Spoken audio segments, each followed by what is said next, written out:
মাছে ভাতে বাঙালি, এ তো আমাদের সকলেরই জানা। মাছ ছাড়া আবার বাঙালির চলে নাকি? তাতে আবার দুপুরের গরম ভাতে যদি হয় এমন কাতলা কালিয়া, তাহলে তোর কোনো কথাই নেই। তো নমস্কার বন্ধুরা, আহারের গল্পে আপনাদের স্বাগত। তো চলুন দেখে নিই এই কাতলা কালিয়া আমরা কিভাবে বানাবো। এই জন্য কাতলা মাছকে আমরা ভালো করে ধুয়ে রেখে দিয়েছি। তার মধ্যে দিয়ে দিলাম পরিমাণ মতো হলুদ গুঁড়ো, পরিমাণ মতো লবণ ও কিছুটা সরিষার তেল। এইবার হলুদ লবণগুলো ভালো করে মাছের সাথে মাখিয়ে ম্যারিনেট করব।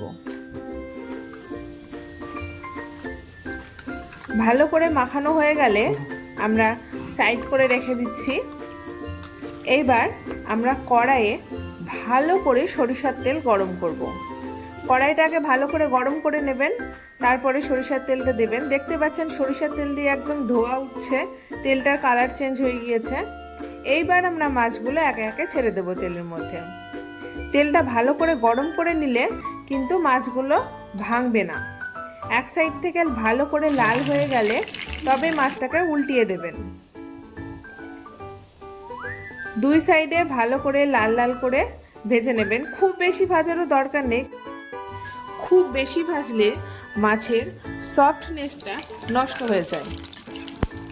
সেই জন্য হালকা একটু লালচে কালার করে ভেজে নিলেই হবে। এইবার আমরা ওই মাছ ভাজা তেলেই দিয়ে দিচ্ছি দুটো শুকনো লঙ্কা, একটা তেজপাতা, কিছু গোটা গরম মশলা। একটু লালচে কালার হয়ে এসেছে। এবার আমরা একটা বড় সাইজের পেঁয়াজ স্লাইস করে কেটে রেখেছি, সেই পেঁয়াজগুলো তেলের মধ্যে দিয়ে দেব। ভালো করে তেলের সাথে পেঁয়াজগুলো নাড়াচাড়া করে নেবেন।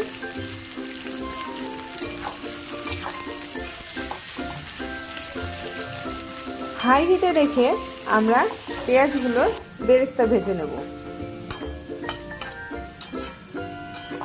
পেঁয়াজগুলো বেশ লালচে করে ভাজা হয়ে গেলে আমরা এর থেকে অর্ধেকটা বেরেস্তা তুলে আলাদা করে রেখে দেব। এটা আমরা পরে ব্যবহার করব। তুলে নিয়েছি। এর মধ্যে আমরা এবার দিয়ে দিচ্ছি একটা বড় সাইজের পেঁয়াজের পেস্ট। ভালো করে নাড়াচাড়া করে নেব।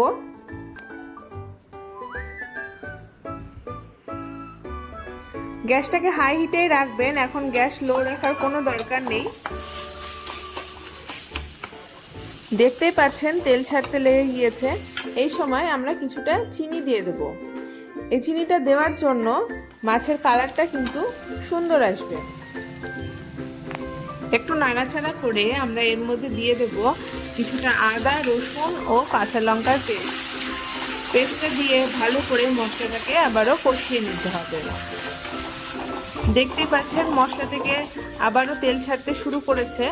এই সময় আমরা দিয়ে দেব কিছু গুঁড়ো মশলা, যেমন ধনিয়া গুঁড়ো, জিরা গুঁড়ো, শুকনো লঙ্কার গুঁড়ো ও পরিমাণ মতো হলুদ আর কিছুটা লবণ। এবার আমরা গুঁড়ো মশলাগুলোকে একটু নাড়াচাড়া করে নিচ্ছি।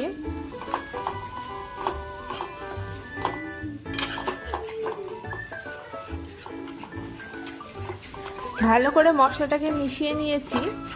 এবার আগে থেকে আমি একটা টমেটো পেস্ট বানিয়ে রেখেছি, সেই টমেটো পেস্টটা আমরা এর মধ্যে দিয়ে দেব।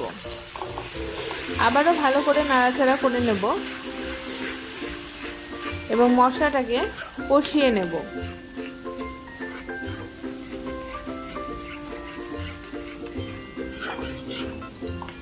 মশলাটাকে ভালো করে আমরা কষিয়ে নিচ্ছি।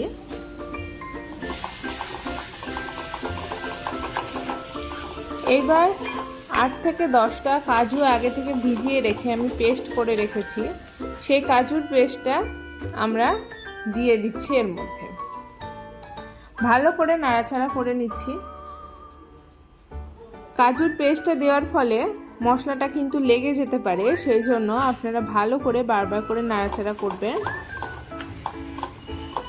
মশলাটা কষিয়ে আসলে আগে থেকে আমি কিছুটা টক দই ফাটিয়ে রেখেছিলাম, সেই টক দইটাকে গ্যাস লোতে রেখে অল্প অল্প করে আমরা টক দইটা দেব আর মশলার সাথে ভালো করে নাড়তে থাকবো। দইটা একবারে দেবেন না, অল্প অল্প করে দেবেন আর নাড়তে থাকবেন। একবারে দিয়ে দিলে কিন্তু জলটা কেটে যেতে পারে। আর গ্যাস কিন্তু এই সময় অবশ্যই লোতে রাখবেন। ভালো করে মশলাটাকে মাখিয়ে নিয়ে তবেই গ্যাসকে হাই হিটে করবেন।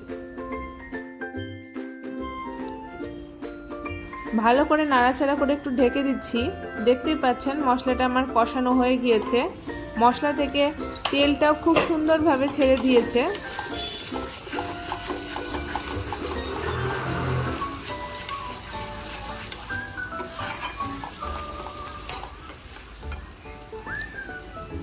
এই সময় কিন্তু বারবার করে নাড়াচাড়া করতে হবে।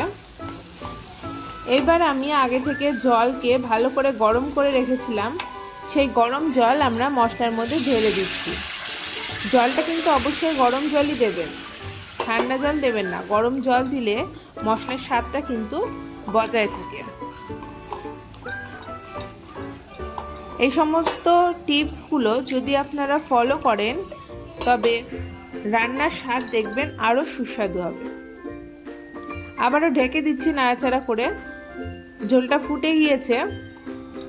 এবার আমাদের আগে থেকে ভেজে রাখা যে মাছগুলো আছে সেই মাছগুলো আমরা ঝোলের মধ্যে একে একে ছেড়ে দেব।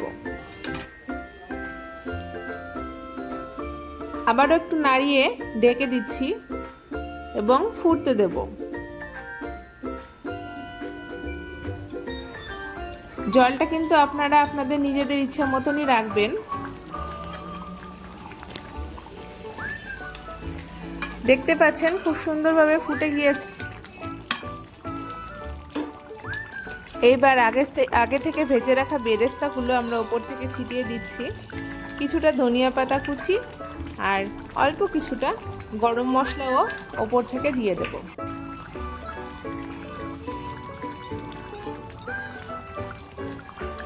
কাতলা কালিয়া রেডি। তো চলুন গরম গরম ভাতে সার্ভ করি। আপনারা কিন্তু অবশ্যই বাড়িতে বানাবেন এবং আমাকে জানাবেন এই রেসিপিটা আপনাদের কেমন লেগেছে। আর অবশ্যই লাইক, শেয়ার এবং সাবস্ক্রাইব করতে ভুলবেন না। ধন্যবাদ।